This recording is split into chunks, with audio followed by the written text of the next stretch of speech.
Kunsten i dag har udviklet sig meget, siden man i stenalderen lavede de første hulemalerier for 32.000 år siden. I renæssancen udviklede man for første gang perspektivlæren. Der kom altså dybde i billederne. Det var også i denne tid de største kunstnere malede i. Både Michelangelo, Da Vinci og Raphael levede og malede i renæssancen. I romantikken var der meget fokus på det smukke i tilværelsen, især naturen. Både Eckersberg og Christian Købke var store guldaldermalere i Danmark, der begge skabte smukke landskabsbilleder af Danmark og af resten af verden. Under realismen i den sidste halvdel af 1800-tallet var temaet skiftet til den barske sociale virkelighed. Modsat romantikken viste man nu virkeligheden, som den var for de fleste. Motiverne var hårdt arbejdende bønder og grædende børn. I dag er kunsten blevet mere abstrakt. Detaljerne er mindre vigtige, og intentionen bag værket er nu skjult, så det er op til det enkelte individ at finde meningen bag. I dag behøver kunsten ikke længere at bestå af et maleri eller en skulptur. Nu ses både performancekunst, videokunst og happening. Disse nye former for kunst er dog ikke så udbredt i Danmark. Men hvorfor er det sådan? Flere af de kunstnere, vi har snakket med, har flyttet deres karriere til udlandet, fordi de har en oplevelse af, at deres kunst ikke passer ind på den danske kunstscene. Vi har snakket med Thomas Altheimer, der i øjeblikket bor i Tijuana, Mexico. Han er kritisk konceptkunstner og har valgt at flytte sin karriere til udlandet. Jeg kan sige, at jeg har mest en oplevelse af at være kunstner uden for Danmark. Okay. Det vil sige, at den erfaring, jeg har som kunstner i Danmark, er mest i udkanten af kunststillingen i Danmark. Den slags kunst, jeg laver, er ikke specielt, har ikke nogen speciel central plads på den danske kunstscene. I Danmark er man god til at få ting til at se skide godt ud, og derfor har man mange kunstnere i Danmark, som ligesom gør det godt.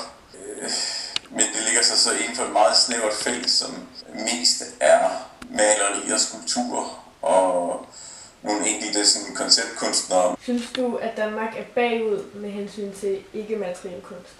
Yes, ja, det synes jeg. 2 grunde. En grund er, at der ikke er nok kritisk uddannelse på kunstakademiet. Og det andet er, det er meget nemt at være kunstner i Danmark. Så derfor er der ikke fornødende kritik på samme måde, som der er i USA og England og andre steder, hvor der for det første er rigtig mange kunstnere, og for det andet er rigtig mange fattige kunstnere. Goddag og velkommen. Mit navn er Ulla Weisel, og jeg vil gerne præsentere jer for min røv. Ulla Weisel er performance- og idékunstner. Hun har gået på Det Kongelige Danske Kunstakademi og underviser også i Sverige. Der er jo det ved at bo i Danmark, at det er jo ikke et centrum for kunst. Så det kommer selvfølgelig på en eller anden måde til at betyde noget i forhold til ens oplevelse af at være kunstner i Danmark. Det kan være det sværere for, det ved jeg ikke, for en dansk kunstner at slå igennem ude i udlandet, men man kan lokalt i Danmark få mere gennemslagskraft, fordi det er et mindre sted. Man kan sige, der er noget følgeagtigt at følge efter i den her tendens, der er til, at alle byer skal have en biennale.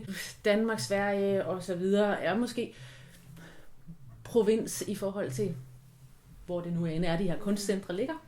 Der kommer så mange biennaler, så der kommer ikke ret mange internationale gæster, som der vil være til nogle meget store kunstbiennaler, som er i Venedig hver andet år, og i Kassel hver 5. år, som er sådan 2 meget vigtige begivenheder i den store kunstverden. Hvordan blev I undervist på Kunstakademiet? Altså, da jeg selv gik på Kunstakademiet, det har nok forandret sig lidt siden. Jeg gik ud i 2006. Der var rigtig meget undervisning, der foregik som samtaler i vores atelier, hvor at vi talte om vores egne værker. Vi brugte rigtig meget tid på at lære at tale om værkerne. Jeg synes, at min undervisning var lidt tilfældig. Det har måske også noget at gøre med, at der er noget skift her. Hvordan skal man egentlig undervise i kunst, hvis det ikke er materialet, og ikke at lære at male, ikke at lære at skulptere? Hvad er det egentlig, som vi skal lære? Synes du, at Kunstakademiet var meget værkbaseret, eller har du en opfattelse af, at vi egentlig er rimelig gode til at at være med i forhold til performancekunst eller andet kunst, der ikke er så værkbaseret? Ja, det har der nok været fokus på, og især på det tidspunkt tror jeg, at der er rigtig meget performance i alle steder.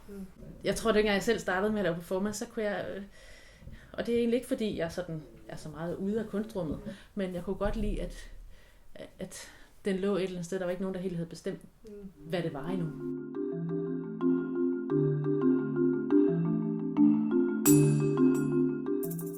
Men hvad er kunst egentlig?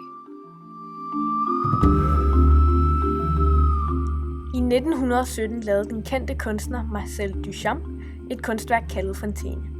Kunstværket bestod af et WC, som blot fordi at han kaldte det kunst, var et kunstværk i sig selv.